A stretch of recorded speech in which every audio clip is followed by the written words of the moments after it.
Okay. Um, so let's start with a new Blender file. And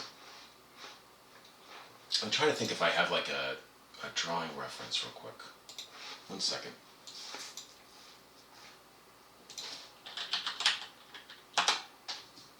Well, never mind. And like I said on the final project guide, there is a longer form guide on how to model a character based on a drawing. So the steps, if you have a character in mind and you can illustrate or draw this character, a way to take those drawings, like a photograph of the drawings or a scan, into Blender and sort of more fine-tune make this character. If that's something that interests you, definitely spend some time with this video. For what I'm doing right now, I'm not going to go over that step, but I wanted to remind you that it exists. And I'm going to make... Professor? Yes? Is the final guide up on Blackboard yet? Because I can't seem to find it. Huh. Is anyone else having that issue, just to make sure it's not So when I click on Final Project, there's the Final Project document. Let me look at the settings for this and make sure it is available.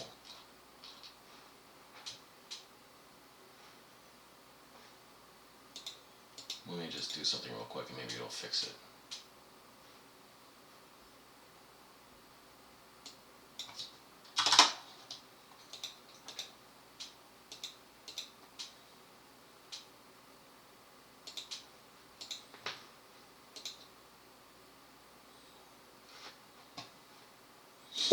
Yeah, it's not there.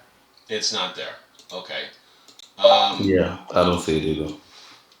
Try refreshing your page right now.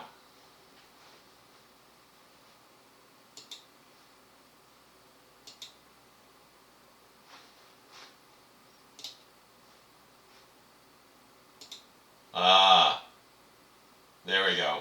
It should be available now. Oh. Refresh your page again just to double check.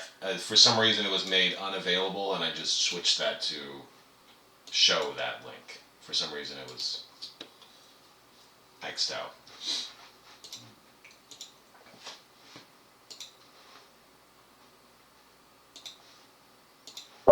It's not showing yet, but maybe Blackboard has to close the browser, maybe? Let me close the browser and check. Yeah, try that out. I'm going to share this on Discord. So there's the link for now if you want to bookmark it, just so you can take a look. I apologize about the Blackboard thing. I feel like it should be up soon. Give it a moment as I...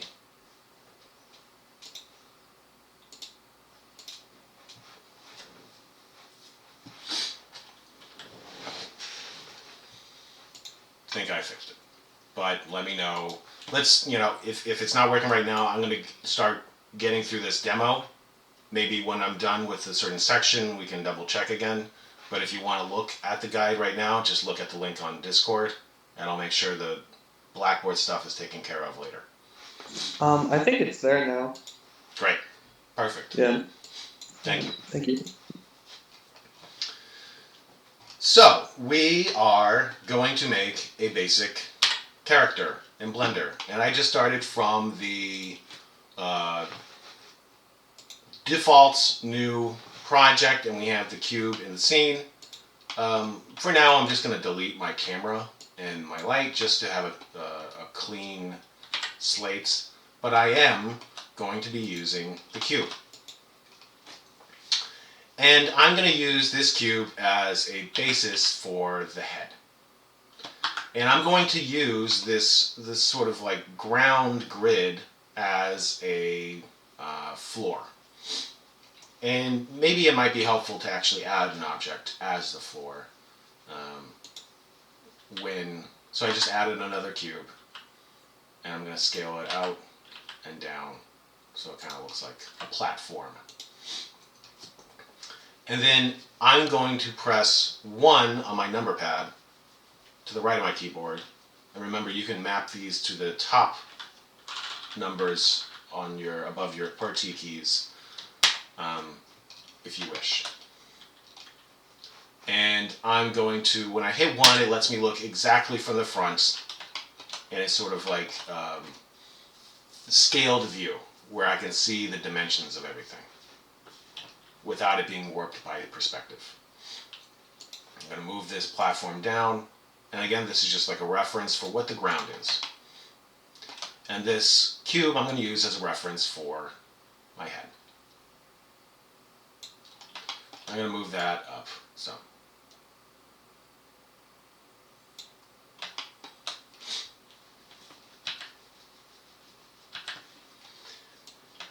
And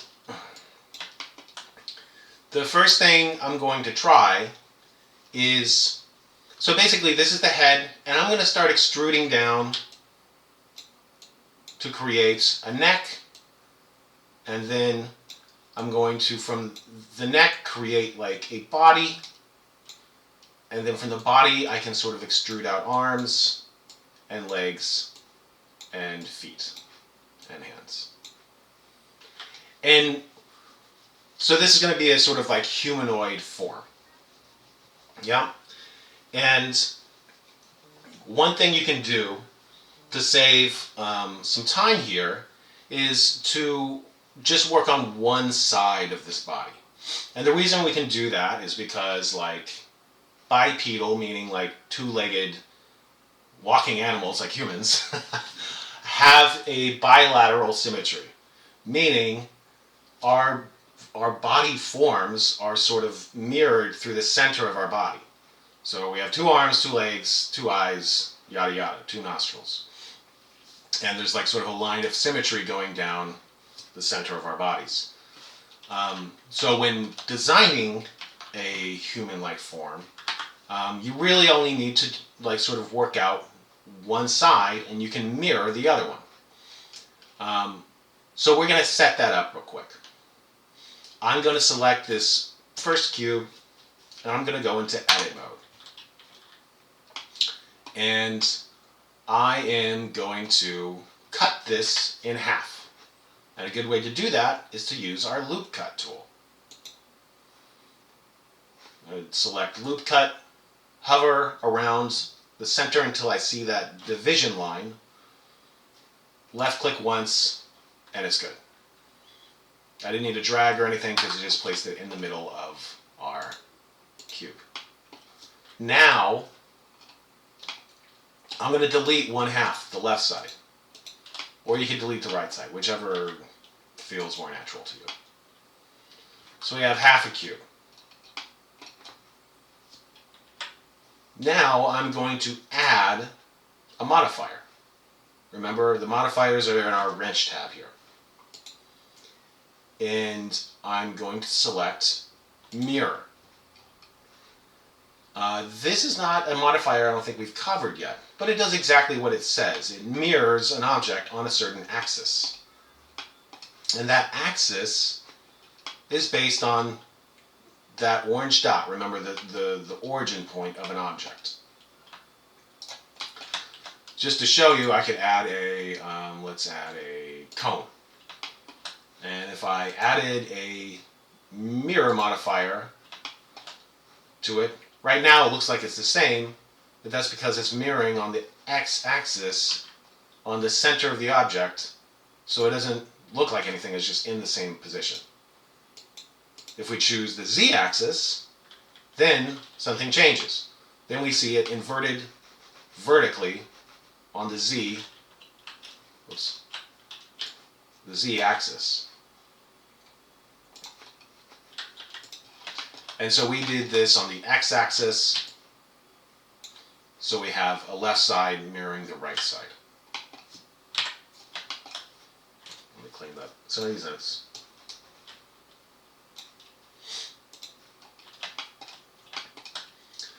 At this point, if I wanted to, if I want this object to, this human to not just be super blocky, I could add a subdivision surface modifier to that.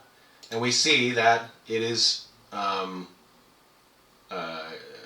affecting the entire object, not just one half. And that subdivision modifier is stacked below the mirror, which is good. And maybe we could turn that up a little bit.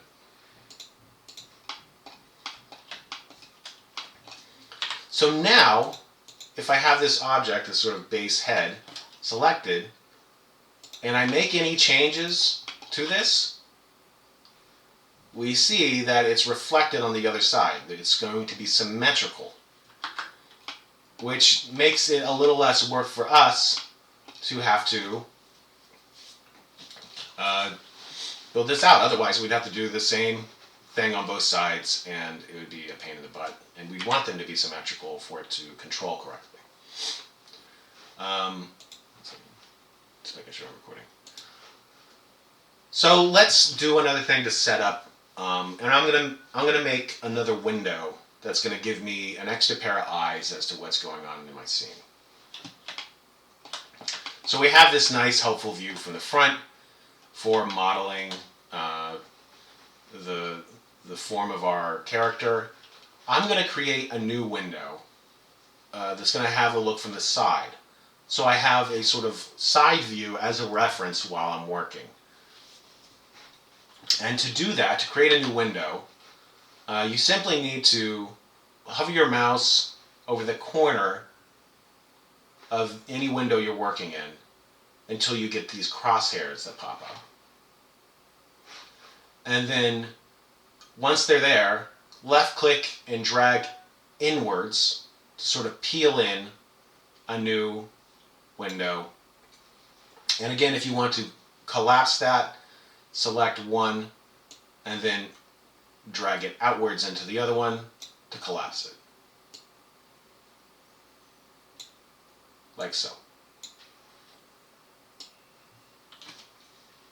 So this window on the right, I'm going to have from the right side. So I'm going to hover my mouse over here, and if I tap 3 on my number pad, it gives me the right view.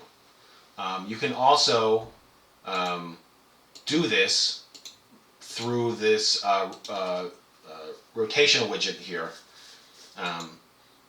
by selecting either this X to look at it exactly from the X-axis, Z to look at it from the top, and Y to look at it from the front, this being the other side. And if you click, you can flip either side. So if I'm looking at it from one side, on the right, if I click on that X again, you can look at it from the other side.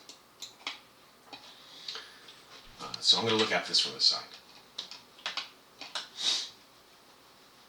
And if I wanted to, I could draw out a little sketch. If you want to use the annotation tool like I did right here, just choose the pen, the annotate pen. Or sometimes if you hold down, not sometimes, always, if you hold down D on your keyboard and left click, it lets you just sort of quickly use it. And I could kind of like mark out sort of how I want. Maybe I'll give him a belly. This character might look. That's very crude. I'm probably not going to use that as a guide, but it's just sort of helpful. It's helpful to show what we're looking at in this perspective because we don't have anything really to look at yet. So let's go into edit mode. I'm going to create a neck. To do so, I'm going to choose face select, select the bottom of this head, and I'm going to extrude down. And then I'm going to shrink it. And when I shrink it, something is actually happening here.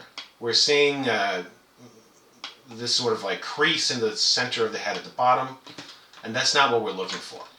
So I'm going to undo what I just did, and I'm going to change one setting in our mirror modifier that's going to help us a lot. And we're going to turn on clipping. Basically what that does is it sort of creates a seam in the center that you can't sort of rip away from. So now if I extrude and scale, these points at the center seam don't move outwards. They stay where they are, which is helpful when modeling characters, in my experience. So we're going to make this extrusion much smaller until it looks like sort of the base of a head. Thinking about a head, you know, the neck is not sort of like centered in beneath the head. It's sort of like follows the spine. The spine sort of connects towards the back of the head so that the neck can kind of move backwards a little bit. And let's extrude this down and see how it looks.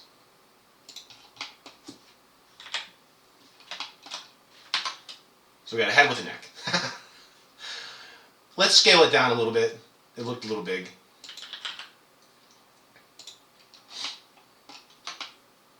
And let's start creating the basic body. Let's maybe extrude this down. Again, I'm using the shortcut E, but you could also use the tool here.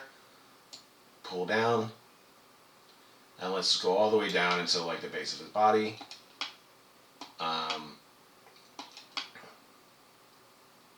Actually, let's extrude down, just down to like the shoulder length, because we want to create some space for this arm. Let's select, let's choose face select, select this part, and we can extrude out to sort of create the basis for the shoulder.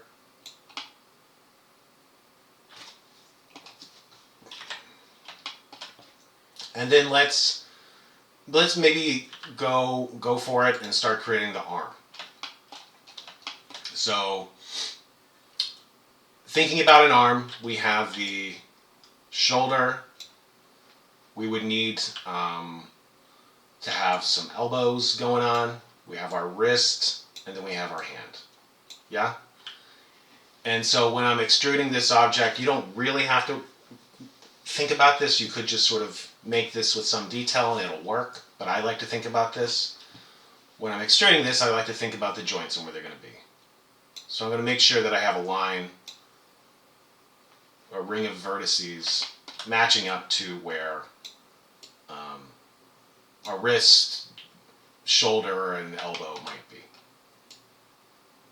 Again, if you just make sure there's some lines of resolution here, that you have some of these horizontal loops happening, it's just going to make it easier for that arm to bend later, because it needs to have the sort of resolution or the form to bend. You can't really bend a cube because there's only like, you know, a top and a bottom to it. There's not, unless you sort of create the details in that cube. And I'm just going to make like a clubby hand. Here. Cool, so now we have the arms. I'm going to move out, whoops, these two vertices here for the chest. Maybe I'll move this one out a little bit. And now let's choose face select, go back to extrude. And I'm going to select these two here. And this is going to be our chest, our main body. And I'm going to pull this down to, say, here.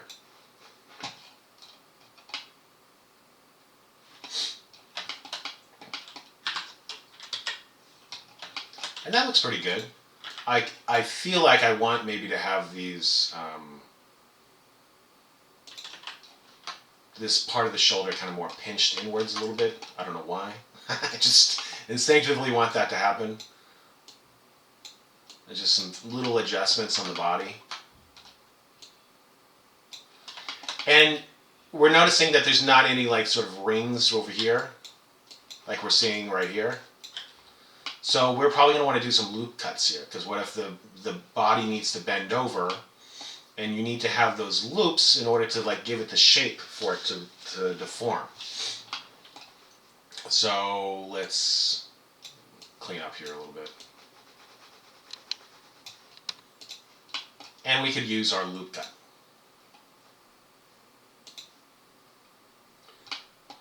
And so I'll left click and drag once, maybe bring it up towards the top, and then left drag, and that looks good.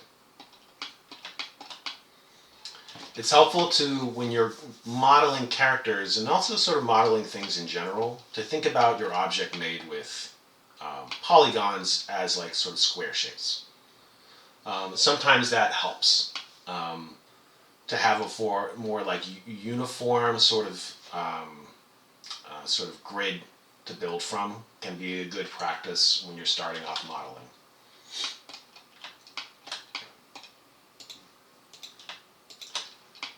And I wanted this guy to have a little belly, so we're going to pull that out.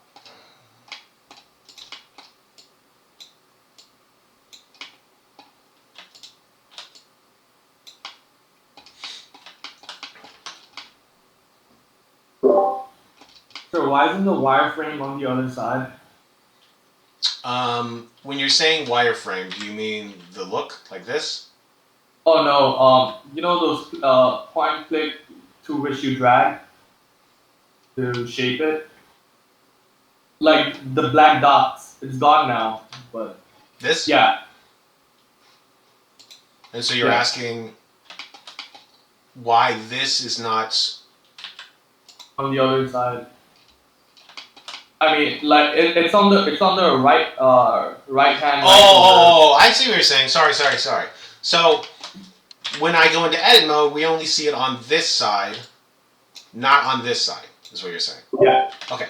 So That's the mirror modifier, right? exactly, man. Yeah. So Eric, I think that was Eric answered, which is that, remember when we set this up, we cut a cube in half and mirrored it so that we only need to control one side for it to happen on both sides. The way this modifier works is it's sort of just like, it's sort of just copying this data as like something that we can see. If we wanted to have it, eventually what we're going to do when we export this or we're done is we're going to apply this. So next to any modifier, there's like a drop down arrow here next to like the camera and the X to delete it. And for most modifiers, you can apply them. So if I click on apply for the mirror, now if I go into edit mode, it's like complete. It's like executed and actually applied that left side to be the same as one entire form. The same thing for, pardon me, if I were to apply everything and also apply subdivision, if I went into edit mode, it's like, whoa, all of these vertices, which makes it easy to see why you want to have the subdivision modifier just be a modifier, because it makes it so much easier to get this shape that we have here by using much fewer control points, right? If we were to try to make that same shape with that many vertices, it would take forever. So yeah, that's a helpful question to ask. Thanks for asking a question, because it kind of helps frame what we're doing still. Now, we have the body, the torso. Let's create a leg.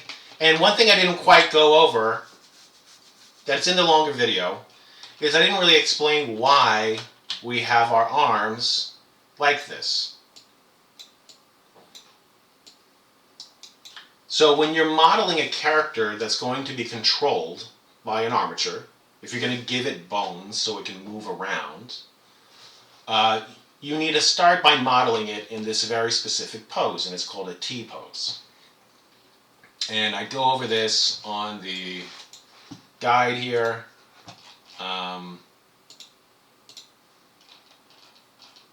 The T pose. So this is it's just a certain position that makes it easier for rigging.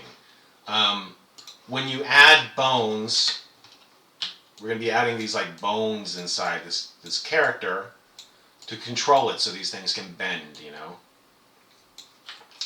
If the arms were down at the side, like if this guy was like standing with his arms like this, those arms would be really close to the body, and it's sort of like the bones sort of need to automatically sort of grab what points they're supposed to control. So they would create some like confusion and like sort of like glitches if you had the arms next to the body. It would just make it much harder to control this model that we're making. So when you're making a model, the most important thing to do is have the arms out, like in a yoga pose or T-pose. And it's good to have the legs sort of separated. Some, it doesn't need to be exaggerated like this. In fact, this kind of shows the foot coming out sideways, which is irrational. But, something more like a natural-ish leg pose is fine. So like having something like that is, okay. That looks worse than it just drew. And you'll see this when looking at if you start looking for models on your own, or you see something anyone else has made, let's say human, you'll see like this. There's an example. There's a T-pose there. And let's look at this guy here. At some point they'll have T-pose. So that's like the default. You'll just see this everywhere now. It's the T-pose. This one's like not quite like super T. It's more like a sort of heavy arms, which is probably fine for that. And maybe one of the reasons they're doing that with this character is because of this like clothing he's wearing. But this will work fine for us. Anyways, I wanted to go over that real quick. So let's continue. We gotta make some legs here. I see like one face here that could work, so I'm just going to extrude that out some. And I'm going to scale it down a little bit. And I'm also going to do just a little bit of fine tuning. This shape right here for like what's like the sort of crotch was kind of creating a more like irregular square shape. And so like our leg that came off, that we extruded out, kind of had like an irregular shape. And we don't want that so much for the leg. I want to have like a uniform-ish kind of tube. So I just sort of adjusted that a little bit. So now we have more of a squarish shape, which we can now extrude out. And thinking with the same logic as our arms here, I'm going to think that we have a hip, or I guess it's more like over here, it's where the hip is, a knee, and ankles. And so when I'm making this, oops,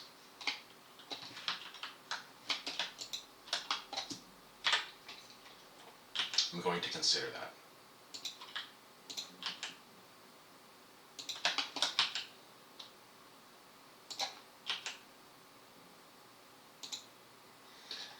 And then for the feet, let's get a look at the side here. Let's do one more ring.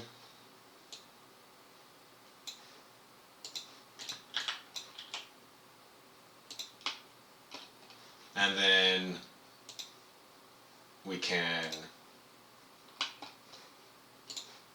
extrude out here for a foot.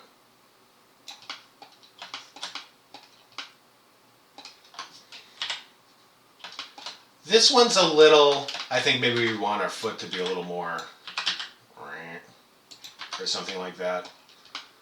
And looking at proportions, I think if we wanted to have, this is like a cartoon that I'm making, so sometimes you want to exaggerate proportions. But if we wanted to have it be like sort of like realistic, we probably want the legs to be a little bit longer.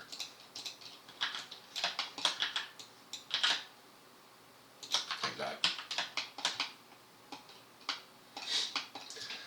So here's a character.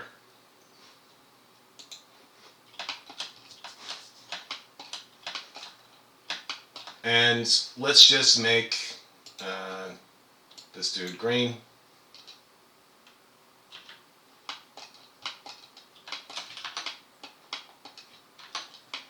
And maybe we could make some eyeballs real quick, or something like that. We could loop cut here and here. And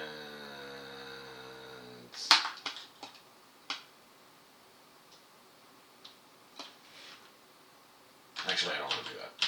I just want to keep them like this.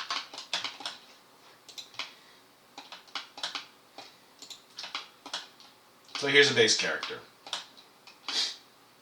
We could just add some eyeballs, maybe with just like some basic ones with some spheres.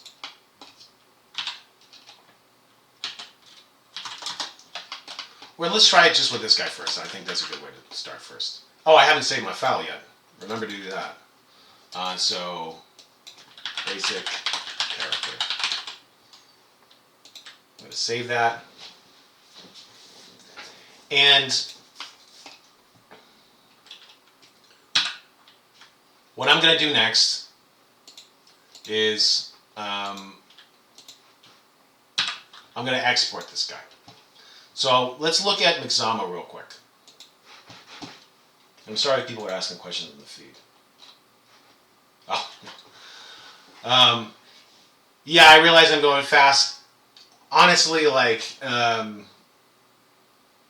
it's you know, just take your time with it, and you don't have to go through this section. If you find like a weird character on your own, just go for it, you know, and it's not even required that you use characters in your final, but like, it's fun, and you know, this might take you longer to do, but it's totally achievable, totally achievable. So let's look at Mixamo. That's not Mixamo. Where is... No, right there. There we go. So, let's go over just like an overview of what Mixamo is. So, there are basically two sections to Mixamo once you sign in. There's characters and there's animations. And you see those tabs at the top here. This is amazing. I will never see animation the same again. There's a lot of work that you can see now that goes into, like, imagine, like, watch a Pixar movie again and think about the craft of, like, the amount of labor that goes into making each of these characters, even though they might look cartoony. All the different features, you know, like, it's so crazy. The depth to it, and also what can be achieved just by like one artist also at the same time. So looking at Mixamo, there's two sections, characters and animations. So you can choose, in the characters tab, it's what it sounds like, you can choose, use this character. You could choose Mutant, or Remy, and it prompts you to like say, proceed with this, your other character will not be saved.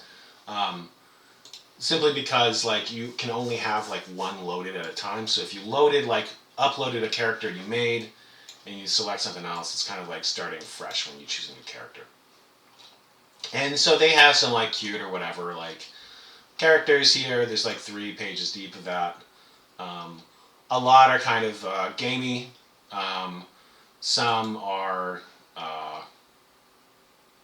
more cartoony, I guess, or something, but they're all pretty much like kind of it feels like more game for like game experiences sometimes.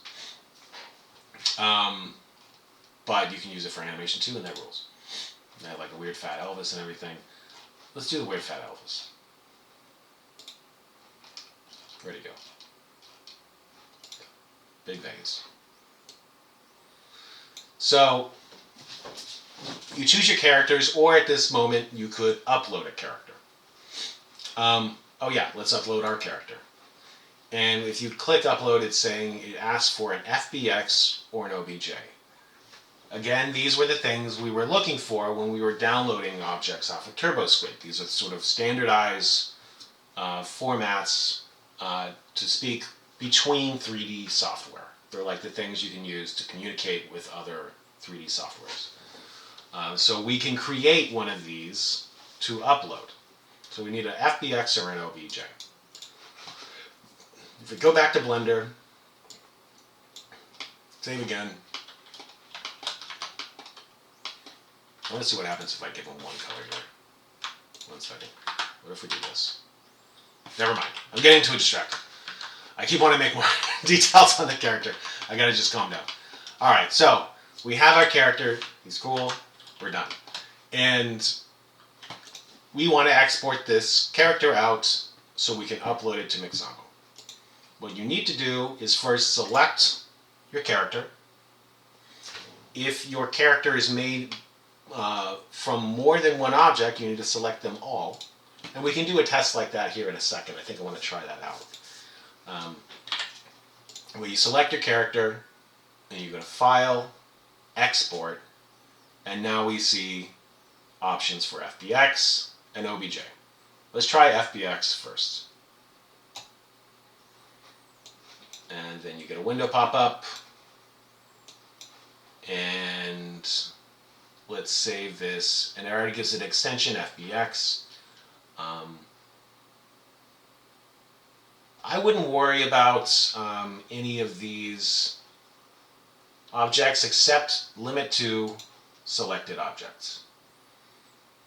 So when you export it, just make sure you're just exporting what you selected. Now we can export. Otherwise, it would bring in this ground plane. If you don't have anything else in your scene, you don't have to worry about it. Let's go back to Mixamo. Let's upload. You can drag and drop or click here to choose a select box. Let's go to desktop. And we are looking for, where did it go? Basic character.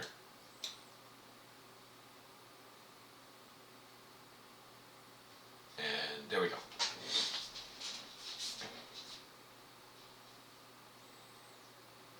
Show of hands through text or whatever, like who thinks they're going to try this process of modeling their own character?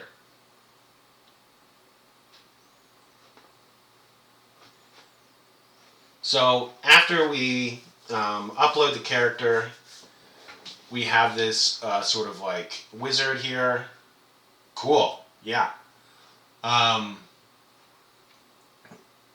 this basically just helps you sort of orient your character. What this window tells you is that, like, Mixamo is trying to guess what the top of your character is and where the feet go. So we're just sort of looking at it and it's like, oh yeah, the head's not on the ground and it's not like rotated weird. It looks like how it's supposed to be oriented. So we're good, so we hit next. And to be clear, don't do this. You're looking for it to be naturally in. Oh my god.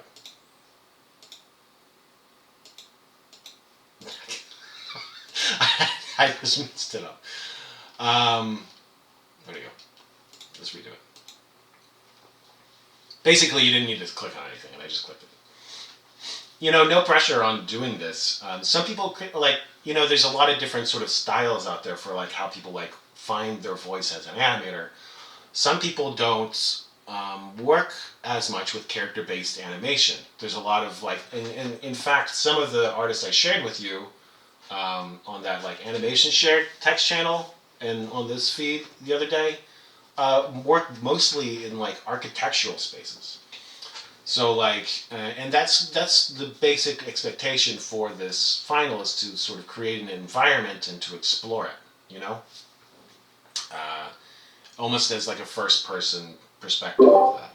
What do you mean by architectural? What do I mean about architectural and sort of style? Yeah. I mean, so we could look at something real quick.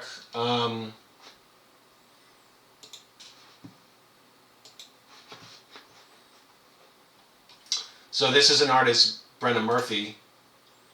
I'm just sort of pulling from, at random, some of her work. Some of her work is animated, but looking at this is sort of architectural, no? This sort of is more about defining a space and this very elaborate sort of like psychedelic space. But it does not deal with like a specific character, like a person or like that sort of narrative. Does that make sense? Okay, cool. And I feel like some of even the first works that I didn't really have like human characters in them intervening. They were more just sort of like environments sort of becoming aware or moving around, or you're just sort of exploring cool, trippy places and spaces, So, there's lots of things to explore that don't rely on this, but some people find this really fun, and I do too, so I'd like to share this. So on this section, you just need to find certain features on the character. We have these markers that you just kind of drag and drop. So here's the chin. And they have a guide to the right that kind of give you some notes here. That's the chin, in my opinion. Wrists about there. Elbows. And again, when I made this, I was kind of mindful about where I was placing these. So I'm going to try and drop them about where I did that. And then groin. Done. They have some options for the types of skeletons. Just go with whatever is default here. And then beep boop beep. Yeah, kind of a flat back. That's fine.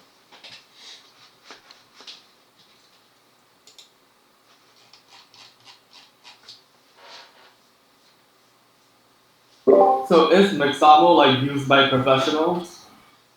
Yeah, I mean, it is used by professionals. I feel like it is, what it is helpful for is sort of quick, examples for like prototypes and things like that. I mean, I know animators that do use Mixamo for things like walk cycles, because sometimes you just need somebody to walk, And like some of these, like even for like specific assets, like imagine if you have a game or a scene, like in an animation, where there's like a bunch of people in the background, and and you just need some like ambient character motion where there's just like people walking in the streets or something like that. Are you going to like? Do you spend the time to sort of manually animate the walk cycle of those characters, or do you like find some variation here and just quickly prototype it and create your scene?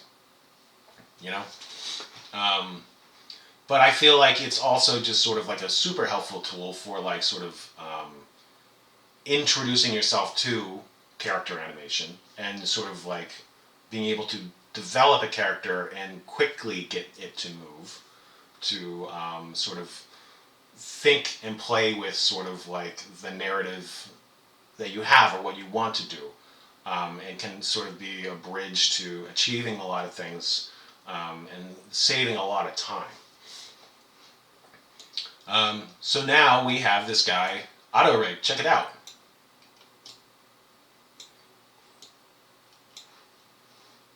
And so they just have this like little preview to be like, oh, does this look like it's moving?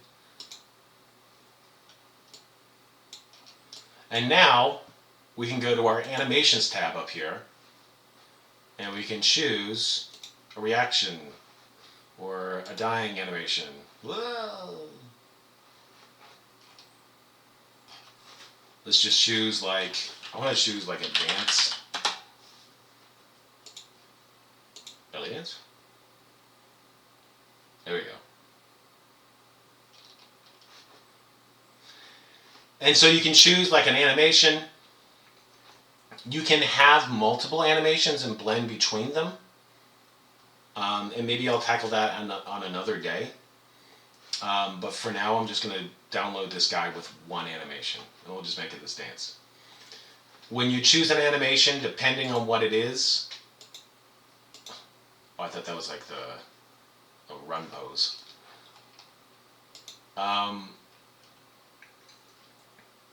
So for instance, if I want to have a walk cycle,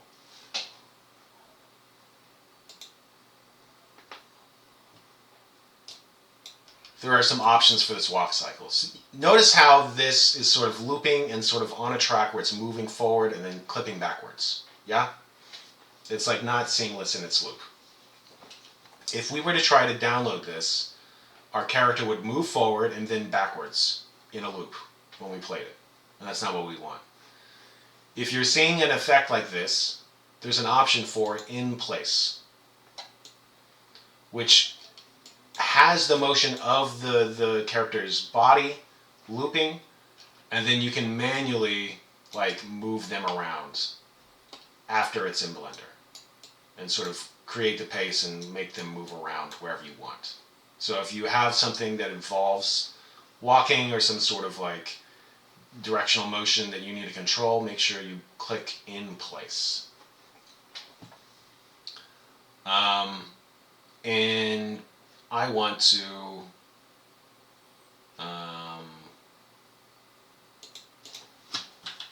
shoot that dance. I like the belly dance. And there's other options. I don't know what focus is exactly. I feel like that might be like sort of the detail, sort of a detail-oriented slider. Stance is like sort of how high the body posture is. Overdrive is like a speed. Wow, wow, wow, wow.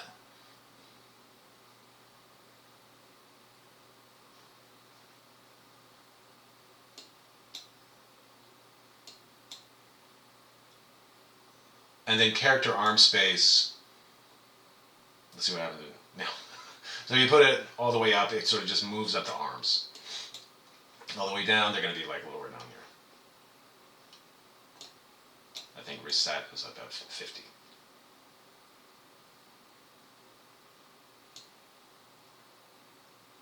And I wouldn't mess with trim.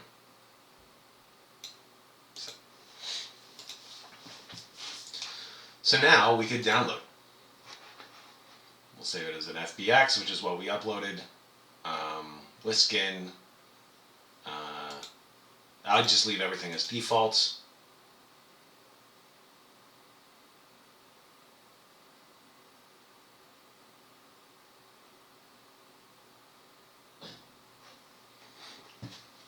And I know I'm covering a lot of ground today, but this is recorded so you guys can like go through it later if you want. Press pause, catch up, check it out, revisit things.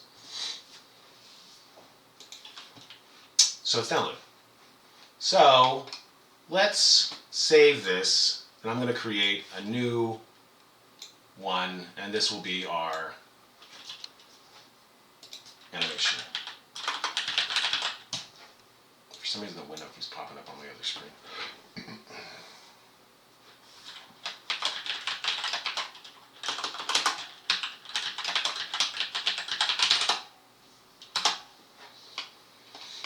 So now I could create a basic scene. I just added a plane there. And imports FBX was what we saved it as. And then it comes in named after what animation it has. So let's import, and hopefully it works. Hey, a little big, but now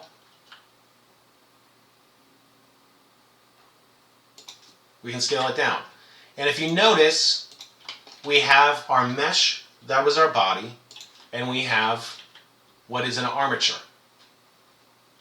And the armature is what you would use to move this person around. If you try to move the body, it starts getting really freaky because it's trying to like still be attached to the bones. It's kind of hypnotic, no? That could be part of your animation if you just want to do some freaky stuff like this. I'm totally down. And we see in our timeline there's a bunch of keyframes. And so there's keyframes for this entire animation, which is almost 500 frames.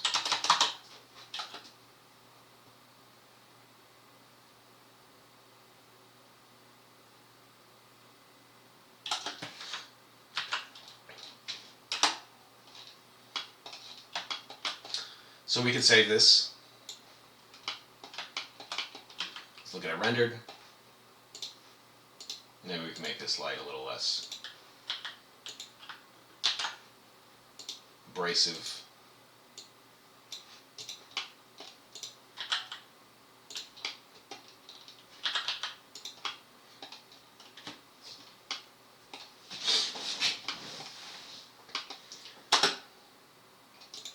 So we have our friend dancing in the dark.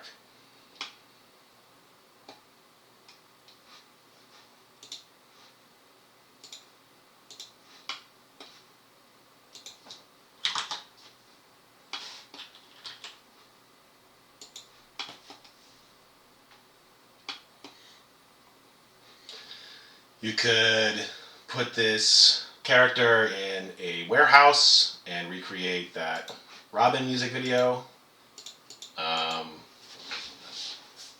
So many things. So let's take. Oh, question. Yeah. Sure. So just how there are models for characters, are there like environmental models? Sure. And are you speaking specifically to like something like on Turbo Squid? Like anywhere where I can get it. Sure. You know, environments. Yeah, definitely. So we could like let's look for like a warehouse scene. So yes, you know, there's lots of that. Weeding through and finding what is free or affordable. Looks like there's something like this. Here's a warehouse. Let's download it. Kind of looks like Silent Hill a little bit. And let's choose the FBX. And we'll call this warehouse.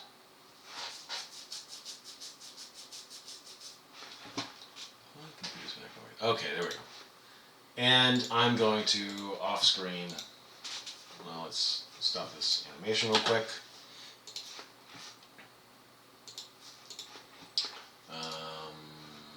Refresh. What is this? So we have our warehouse that we downloaded. We can extract that.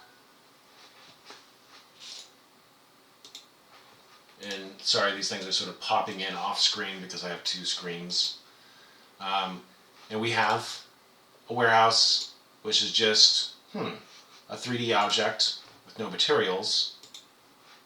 This is a good point to investigate. So this might not come in with materials. Let's try it though.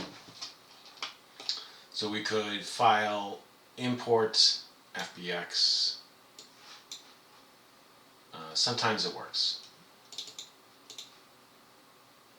Import.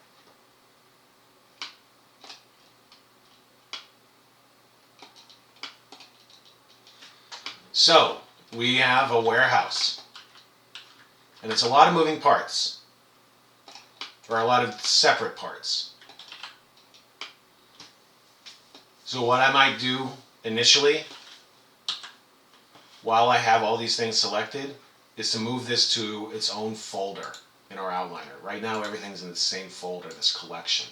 What I could do is, and this is a really helpful shortcut, or you could right click, move to collection, and say new collection. Call this warehouse. Okay. And now in your outliner you have a whole sort of folder that all the warehouse is in, that you can turn on and off at any time easily, and you can right click and select everything in there at any time. I can scale it up so it looks more like to scale with this guy. With this object that we got off the internet, if I look at it in rendered or material, everything's purple. You may have encountered this purple color before. And what that means is that this object has a material that is looking for an image texture that did not come loaded. So this person we are mad at them now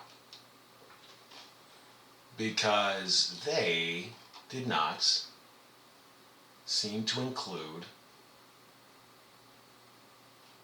textures separately. So we could do that ourselves. We could create new materials for the floor. Just make the floor be not that. And just make it be a color. And the concretes, we could either find another concrete image to replace there, or we just make that disconnect. Something like this. We could add like a brick texture. Or we can make it purple, if you want to have a purple warehouse.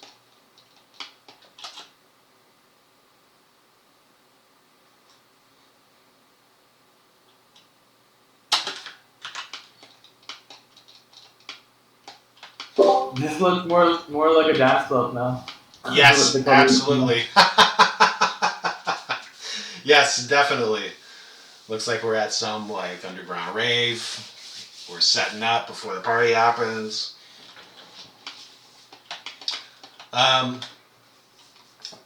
So like this wall that we got in here, and I'm just sort of problem solving on the fly, just as a way to sort of show what you could maybe do if you encounter something like this.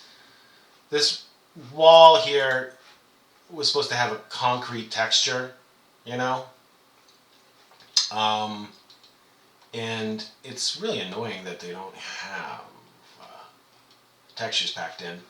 It might be something that was like packed in through, I don't know, 3D Studio Max or something, I don't know. But what we could do is we could go to polygon.com,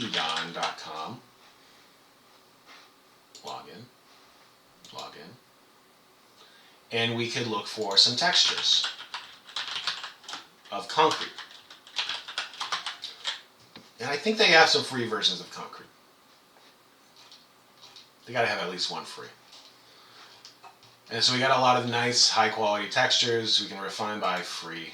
And we got something. Concrete wall. Click on it. You can get everything. I'm just gonna get this one. And maybe the displacement.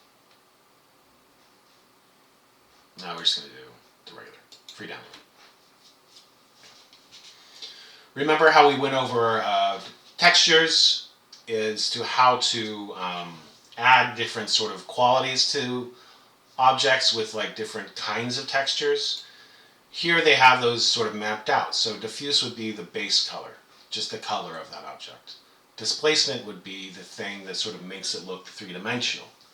Gloss would be sort of the roughness, and so forth. Reflection would be the specular.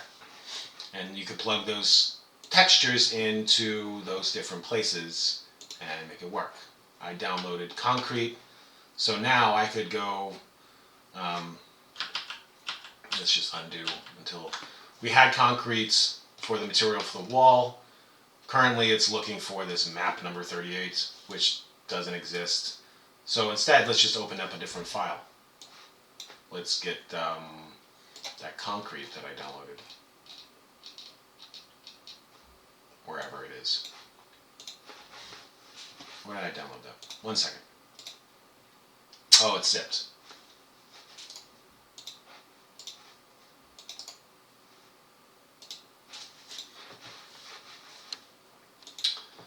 So now I just unzipped it off screen here.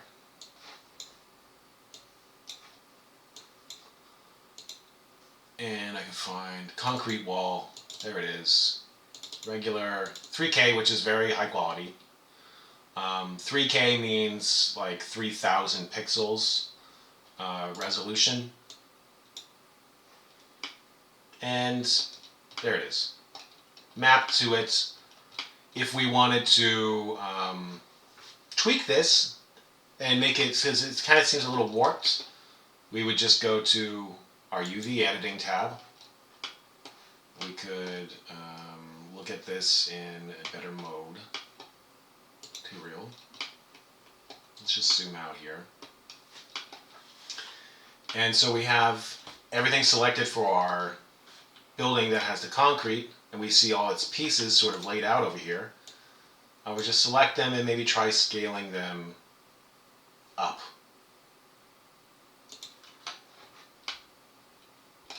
Until they start to look a little better. And maybe we want to scale them vertically because they looked a little stretched in one way. That looks pretty good. I mean, it's not quite the scale, but I think it's sort of believable. Then we could go back to our layout tab. And we could sort of figure out what we want to do with these things. So something like this could save you some time in that, like, you wouldn't have to make some, like, you know, trellis structures like this, or the boss's office, or these things. Some of these things are pretty easy to make, though. I mean, like, if you start getting down the rhythm of modeling, you can make that fairly quickly. Professor, for a person who has a job at animation and stuff, like, do you have to make your own textures and then your own, like, everything on your own, like, manually? So No work taken. I hear you. So for some of the work that I do for other clients or jobs, so there's like one job that I do that is, let me find an example of this just to show you real quick.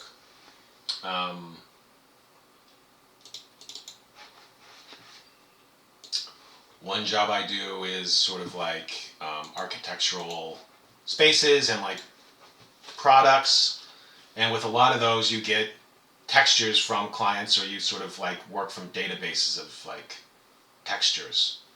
So none of these textures I'm making. Generally, if I'm making a texture, it's something I'm doing procedurally, which means I'm using something like noise or some sort of generative thing to, oh whoops, crash, to sort of create that effect. Which I kind of went over, I think, on our UV demo. That's just crashing right now. Yes, close the program. Thank you. But in terms of like my own work, sometimes I rely on pre-made textures. Sometimes I create my own. I generally model everything myself. I don't often rely on pre-made models, except for it's something that's like super mechanical and precise, like a van. Like in the last animated short I made, there was like an Amazon-looking van. I did not want to spend the time to make that van, so I bought that van, and it cost like $10. Let me see if I can get this working real quick.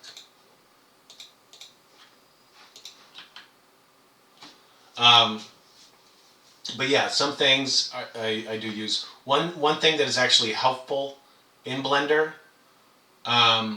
which maybe we could go over today if we wanted to.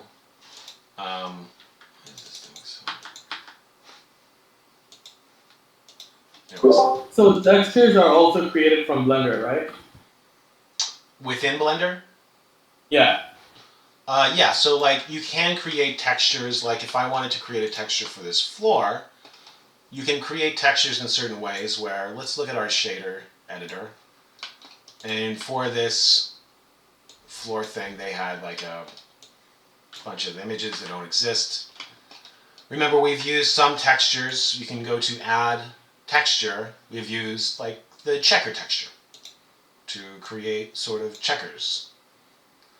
We've used, you could use a texture like a brick texture and put that into the base color, and you have like sort of bricks.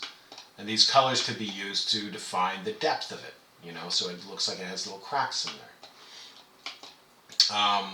You can also use textures like, there's a lot of things that are very generative in terms of they're sort of like noise pattern based, which are used to simulate the natural world. So like a noise texture, we could plug that into our base color, and it'll give us this sort of like noisy sort of organic look. And with that you could change the scale, of that. You could actually animate this too if you wanted to have some very trippy animated textures. And I'm going very quickly, I'm sorry, but you could also add something called a color ramp in between these notes. And you could have this noise texture be mapped to different colors and make it very hard to look at.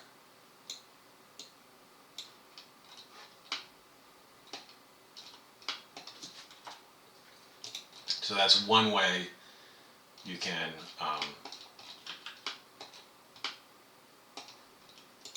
work.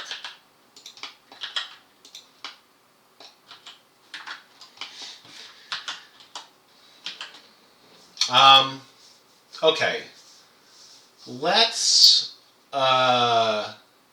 take a break, and I'm gonna be back here at 12:30, and we're gonna do another demonstration.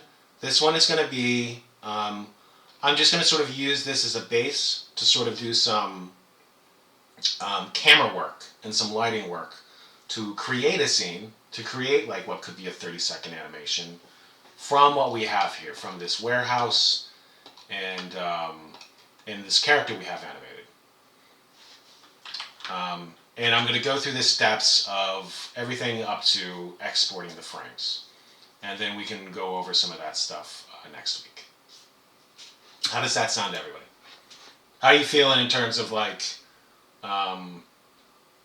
stamina for like lecture? I don't want to like over lecture but I don't want to like, how are you feeling? Give me some feedback. I'm feeling pretty good. I think the break will, bring my energy back. Okay, good. All right. Yeah, so does 12:30 sound good? Yeah. Okay. We'll meet back at 12:30 and we'll pick it up from here.